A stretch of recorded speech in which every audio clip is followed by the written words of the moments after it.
Hello. So, we're now on chapter 12, The Map, Managing Abandonment Depression.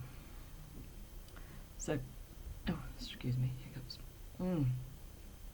CPTSD creates a hair-trigger response to painful emotional flashbacks, layers of defensive reactions to the abandonment depression. These can be physical, behavioural, cognitive, emotional and relational responses to the re-emerging sense of danger and despair. This chapter is a map that shows which realisations are most important to work on at any one time. A strategy for reducing harmful reactions that are no longer needed, which involves self-soothing when trapped in fear and depression. The book talks about these cycles of reactivity. Depression and abandonment trigger fear and shame. Fear and shame trigger the inner critic panic. The inner critic panic triggers an adrenalised 4F response. And all this happens so quickly that we don't notice the cascade. The first thing we notice in early recovery is the sudden 4F response. As our recovery progresses, we're able to start capturing the inner critic. Then the fear and shame response, where in later recovery we might get to a point of noticing the trigger that starts it all off.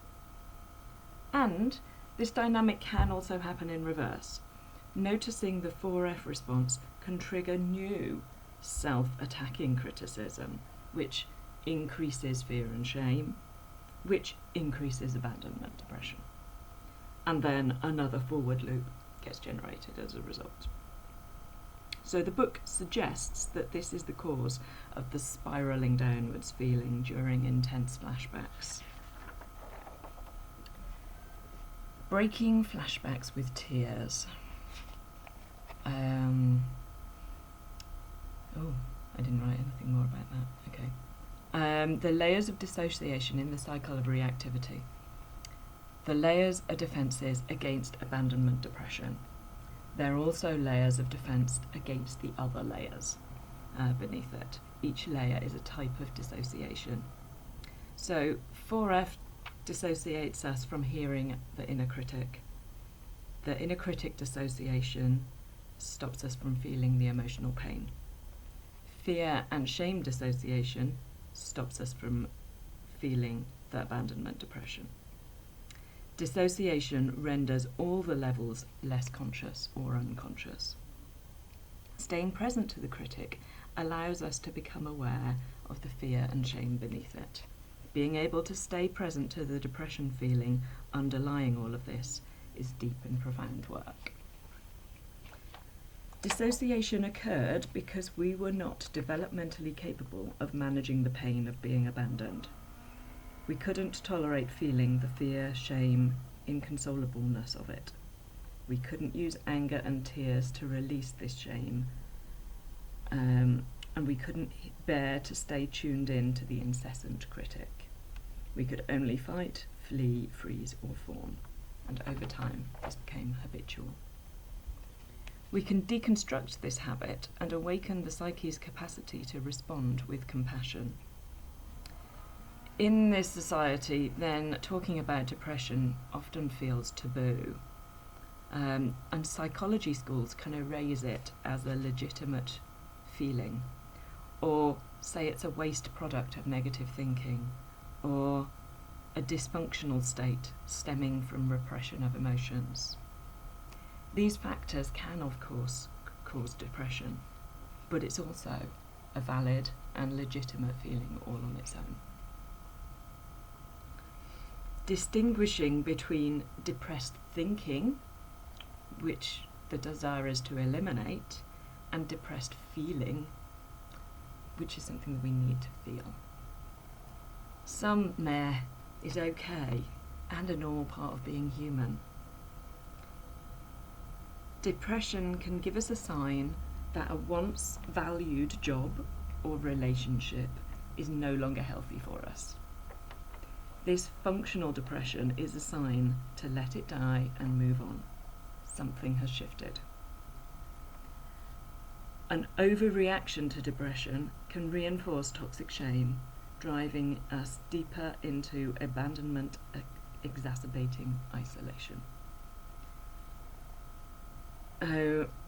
Mindfulness metabolizes depression.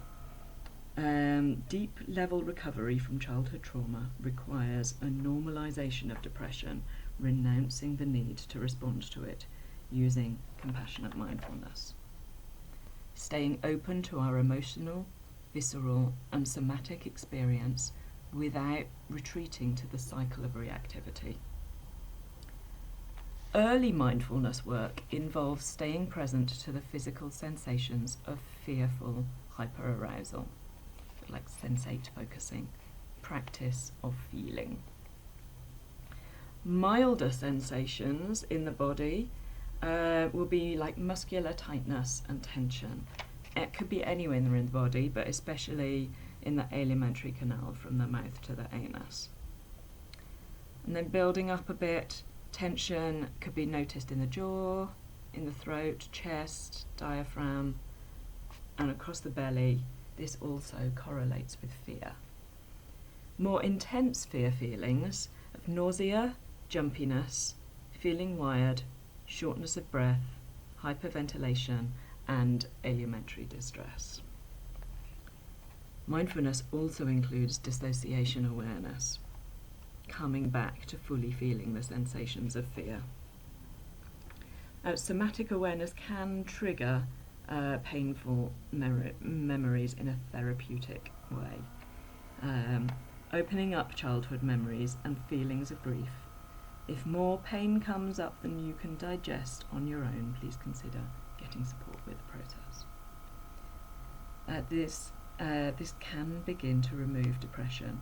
Hypo-aroused sensations that are subtle may include heaviness, swollenness, exhaustion, emptiness, hunger, longing, soreness, and deadness. These sensations are initially as difficult to stay present to as fear. With practice, they can be integrated. The book suggests to sit in an upright chair when trying to feel into depression in order to stay awake, because falling asleep can be, like a flop response can come of that. And the book talks about just being present with this depression can turn it into peace, relaxation, and ease. That it is possible to obtain a core emotional experience of clarity, well-being, and belonging by sitting with this. The author talks about devoting half an hour a day to feeling sensations of fear. And eventually he talks about relaxing a flashback within 10 minutes with constant practice.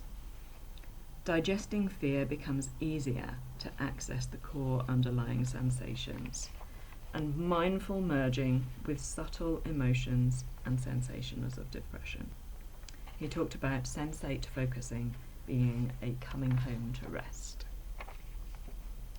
The survival mode depression can be triggered by a few nights of poor sleep. Just learning to be okay with days of getting less done is okay. Abandonment can mask as hunger, longing for a safe and nurturing connection. Feeling tired as an emotional experience of abandonment. So this is pseudocyclothemia. Not resting in safe enough relationship with the self or another. The tiredness of any kind can trigger fear. Overreacting to emotional tiredness creates physical tiredness. A sign can be self-medicating with overworking and adrenaline. Treating emotional tiredness with physical-based methods doesn't work because it's not physical tiredness. The book talks about using the acronym HALT, hungry, angry, lonely, and tired, which is, I think it said it was a 12-step acronym. So if you're feeling any of those things, noticing that it can be a sign of flashback.